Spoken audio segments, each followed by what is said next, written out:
बांग्लादेश का पासपोर्ट वाला तुरंत भारत आके भारत में आधार कार्ड बनवा लेता है, आप देख सकते हैं। और इस तरह के बांग्लादेश में जो इसका नाम है हस्मत खलीफा है, और इंडिया में जब इसने बनाया तो इसने सुजान शेख के नाम से बनाया, मतलब से नाम तक बदल दिया, नाम बदल दिया, यहाँ तक कि उम्र भी बदल दी इसने।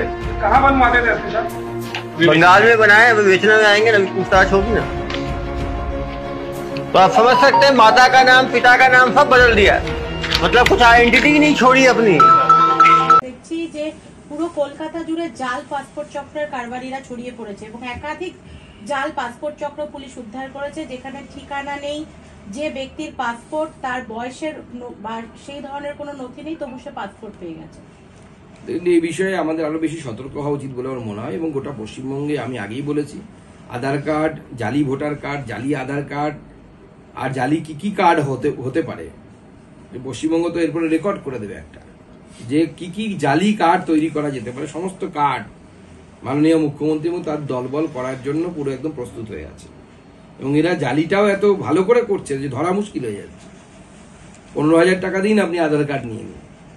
কিছুদিন আগে পাসপোর্ট সেবা কেন্দ্র থেকে একজনকে গ্রেপ্তার পর্যন্ত করেছে পুলিশ।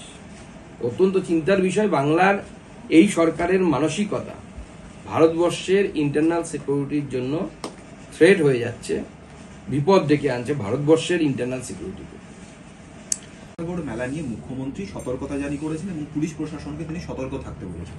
কোনো ইনপুট রয়েছে যে জলপথে কোথাও অশান্তি ছড়ানোর চেষ্টা হতে পারে, জঙ্গিরা ঢুকতে পারে। এটা মুখ্যমন্ত্রীর প্রশ্রয়ে তো তার ভাইপো এবং তার প্রশ্রয়ে পুরো দক্ষিণ 24 পরগনা তো জঙ্গিদের দৌরাত্মের একটা মানে কি বলবো নন্দনকানন হয়ে উঠেছে। সেখানে তৃণমূল কংগ্রেসের নেতাদের বাড়ি থেকে সুড়ঙ্গ, সেখান থেকে বেরিয়ে নদী, সেই নদী দিয়ে বাংলাদেশের সাথে যোগাযোগ, এসে মৌসুমী দ্বীপে গিয়ে টাকা দিলে পরে আপনার ভোটার কার্ড, আধার কার্ড, গোটা ভারতবর্ষের ডেমোগ্রাফি চেঞ্জ করার সুপারিতে মনে হচ্ছে মাননীয় মুখ্যমন্ত্রী মমতা বন্দ্যোপাধ্যায় এবং তার সরকার নিয়ে রেখেছে। আমরা গোটা ভারতবর্ষের জানি না কোনো কেক মমতা বন্দ্যোপাধ্যায়কে কাজে লাগিয়েছে কিনা বা টাকা দিয়েছে কিনা, যে গোটা ভারতবর্ষে বাংলাদেশ থেকে মুসলিম সাপ্লাই করা হবে আর তুমি এখানে ঢোকাবে একের পর এক মুসলিম, তাদের আধার কার্ড বানাবে, ভোটার কার্ড বানাবে, তবে গোটা দেশে ছড়িয়ে দেবে।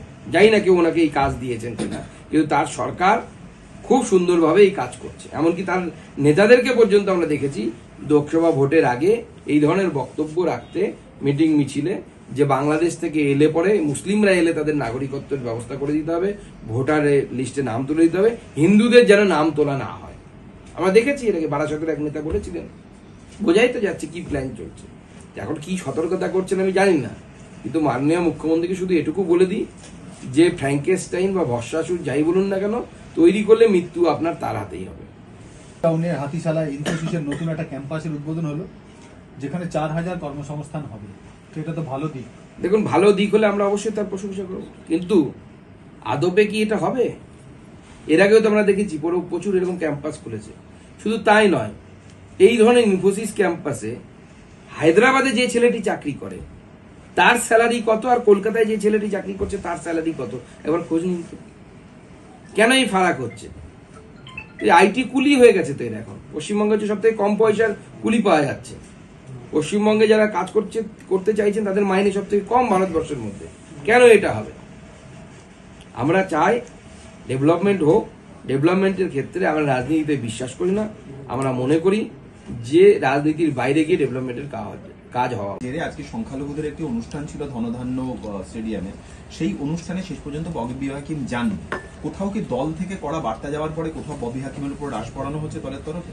দেখুন, তৃণমূল কংগ্রেস এখন শাক দিয়ে মাছ ঢাকার চেষ্টা করছে, কিন্তু আমি ববি হাকিমকে তো আগেও ধন্যবাদ দিয়েছি, আমি বারবার তাকে ধন্যবাদ দেবো যে মনের কথাটা মুখে বলার জন্য, যে যাতে তারা বিশ্বাস করে।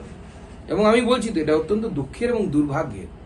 আমি তো পশ্চিমবঙ্গের বিভিন্ন জায়গায় ঘুরে দেখেছি, পশ্চিমবঙ্গের দ্বিতীয় বৃহত্তম সংখ্যাগুরু সমাজ, সংখ্যালঘু বলে যাদেরকে চালানো হয়, আসলে দ্বিতীয় বৃহত্তর সংখ্যাগুরু সমাজ, যাদের সংখ্যা কোটির উপরে, তারা কিভাবে সংখ্যালঘু হতে পারে? স্বাভাবিকভাবে গোটা দেশে কয়েক কোটি মুসলিম আছে, তো স্বাভাবিকভাবে তারা তাদের বেশিরভাগ অংশ এই ধরনের মানসিকতাকে পোষণ করে। এটা আমার জন্য দুঃখের, তবুও এটা বাস্তবিকতা আমি গিয়ে দেখেছি পশ্চিমবঙ্গের বিভিন্ন জায়গায় গিয়ে আজকে আমরা অবাক হয়ে গেলাম যে ওয়াকফ বিল জেপিসিতে গেছে, তা নিয়ে বিরোধিতায় কলকাতার বুকে বিভিন্ন মুসলিম সংগঠনের বড় জমায়েত হলো। আচ্ছা, বাংলাদেশের হিন্দুরা অত্যাচারিত হচ্ছে, তারাও তো মাইনরিটি। তাদের জন্য, তাদের প্রতি সহানুভূতি নিয়ে বাংলাদেশের সরকারের প্রতিবাদে বা বাংলাদেশের যারা উগ্র মৌলবাদী তাদের প্রতিবাদে কলকাতায় একটা অত বড় মুসলিমদের একটি মেহফিল হতে পারতো না, একটি মজলিস হতে পারতো না? কেন হলো না, এই প্রশ্নটা যদি আমরা করি, কেন হলো না? ওয়াকফ নিয়ে আপনারা প্রতিবাদ করতে পারেন, বাংলাদেশে হিন্দুদের উপর অত্যাচার হয়ে কেন প্রতিবাদ? এটাকে তো আমরা দেখেছি গুজরাটে দাঙ্গা হলে সেখানকার মুসলিমদের প্রতি সহানুভূতি দেখিয়ে আপনারা প্রতিবাদ করেছেন। এটা সংখ্যালঘু, তো ওরাও তো বাংলাদেশের সংখ্যালঘু, তাহলে সংখ্যালঘুর হয়ে প্রতিবাদ করছেন না কেন? রবি হাকিমের শুনেছি, কিন্তু মেয়ে বলছেন যে বাবা উর্দুতে বক্তব্য রাখছিলেন, তার বক্তব্যের ভুল ব্যাখ্যা করা হচ্ছে। দেখুন, ওই যে বললাম যে শাক দিয়ে মাছ ঢাকা, শাক দিয়ে মাছ ঢাকতে গেলে এরকমই হয়, মাছ তো দেখা যায়। প্রিয়দর্শিনী হাকিম ম্যাডাম বিজেপির ঘাড়ে দোষ চাপাচ্ছে। তোমার বাবা বলেছে এই কথা, বাবাকে বোঝাও। এরকম প্রচুর ফিরাদ এসেছে, ঘড়ি এসেছে, মোগলরা এসেছে, তারা সবাই একই চেষ্টা করে গেছে। মন্দির ভেঙেছে, মসজিদ তৈরি করেছে মন্দিরের উপরে, সে মালদার আদিনা থেকে শুরু করে অযোধ্যার রাম মন্দির পর্যন্ত। কিন্তু হিন্দু খতম হয়নি, হিন্দুত্বও খতম হয়নি, হিন্দুরা থেকেছে এবং হিন্দু আছে বলেই ভারতবর্ষের মুসলিমরা সুরক্ষিত। হিন্দু মেজরিটি আছে বলেই ভারতবর্ষ সেকুলার, ভারতবর্ষ ধর্মনিরপেক্ষ, ভারতবর্ষ প্লুরালিস্ট। ভারতবর্ষের সেই সব অংশ যেখানে ভারতবর্ষ থেকে বিচ্ছিন্ন হয়েছে, যেখানে এখনো ভারতবর্ষের মধ্যে আছে কিন্তু হিন্দুদের সংখ্যা কম, সেখানে প্লুরালিজম নেই, সেখানে সেকুলারিজম নেই, সেখানে কমিউনিস্ট পার্টির মেম্বারশিপ নেই। কমিউনিস্ট পার্টিরও মেম্বারশিপ সেখানে কেউ হয় না, এটা বাস্তবিকতা। এটা বাংলার কমিউনিস্টদেরকে বুঝতে হবে। দাদা, বাংলাদেশেরও চরম অরাজকতা, বিভিন্ন দল একে অপরকে দুষছে, তারা বলছে জঙ্গিদের হাতে চলে গেছে বাংলাদেশ।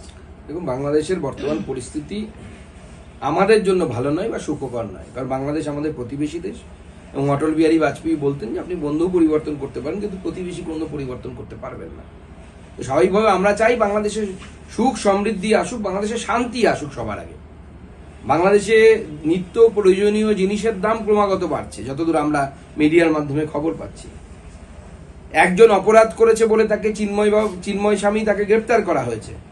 আমি ধরেও নিলাম তর্কের খাতিরে তিনি অপরাধ করেছেন, কিন্তু যে কোনো অপরাধী, এমনকি আজমল কাসাব, তারও তো হয়ে আইনজীবী লড়েছিল,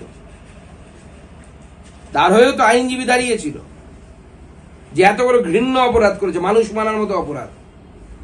আজকে বাংলাদেশে সেই চিন্ময় প্রভুর হয়ে ওকালতি করার জন্য লয়ার পাওয়া যাচ্ছে না, প্রকাশ্যে হুমকি দেওয়া হচ্ছে যে ও চিন্ময় প্রভুর হয়ে যদি কেউ ওকালতি করে তার গলা কেটে দেওয়া হবে, তার হাত কেটে দেওয়া হবে।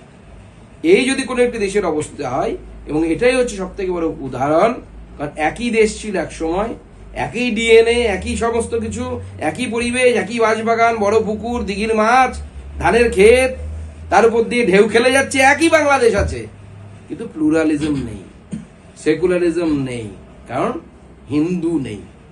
এই বাস্তবিকতাটা যতদিন বাঙালি স্বীকার করতে পারবে, যত তাড়াতাড়ি হিন্দু বাঙালি স্বীকার করতে পারবে পশ্চিমবঙ্গের, তাদের জন্য মঙ্গল। সুকান্তবাবু, যে আওয়ামী লীগের নেতাকর্মীদের মারধর করা হচ্ছে, আওয়ামী লীগ আজকে একটি পোস্ট করেছে সোশ্যাল মিডিয়াতে, এবং তারা তাদের যে ছাত্রলীগ, যুবলীগ, তাতে তারা বলছে যে এবার লড়াই করবে তারা। কোথাও কি বাংলাদেশে একটা ঘুরে দাঁড়ানোর বিষয় দাঁড়াচ্ছে? আওয়ামী লীগ তারাই জয় বাংলার পক্ষে লড়াই করবে। দেখুন, বাংলাদেশে বহু দশক ধরে আওয়ামী লীগের শাসন ছিল, শেখ হাসিনা ম্যাডাম প্রধানমন্ত্রী ছিলেন সেই দেশে। স্বাভাবিকভাবে তাদের সমর্থক বা কর্মী নেই এটা তো হতে পারে না, তাদের কর্মী সমর্থক আছে। যে কোনো রাজনৈতিক দলেরই সেই অধিকার আছে আবার তার রাজনৈতিক দলের কর্মকাণ্ডকে স্পুষ্ট করার জন্য। তো পশ্চিমবঙ্গেও একটি রাজনৈতিক দল আছে যারা জয় বাংলা স্লোগান দেয়। এবার সেই দলও যাবে কিনা ওখানে মারামারি করতে, সেটা আমাদের জানা নেই। তো দুই জয় বাংলা মিলে একসাথে জয় বাংলা করতে যেতেই পারে বাংলাদেশে। তৃণমূলের দাবি যে পার্লামেন্টে এসে বিদেশমন্ত্রী অথবা প্রধানমন্ত্রী বিবৃতি দিন। কেন নীরব? সংসদে কেন নীরব? সংসদকে এড়িয়ে পদক্ষেপ করছে সরকারের একজন মন্ত্রী হিসেবে আপনি এটাকে কিভাবে দেখছেন এবং আপনার অবস্থান কি? সরকারের অবস্থান বা দেখুন, এক্সটার্নাল অ্যাফেয়ার্স মূলত কেন্দ্র সরকারের বিষয়, এবং মমতা বন্দ্যোপাধ্যায়ের মতো একজন ইনডিসিপ্লিন মুখ্যমন্ত্রীও এই প্রথমবার আমরা দেখেছিলাম প্রথম দিকে যে তিনি বাংলাদেশ ইস্যু নিয়ে মুখ খোলেননি, বলেছিলেন এটা ভারত সরকারের বিষয়। এক্সটার্নাল অ্যাফেয়ার্স মিনিস্ট্রির ক্ষেত্রে বা বহির্দেশের ক্ষেত্রে অনেক সিদ্ধান্ত আছে যে সিদ্ধান্তগুলো সর্বসমক্ষে বলা যায় না, যা করার করতে হয়।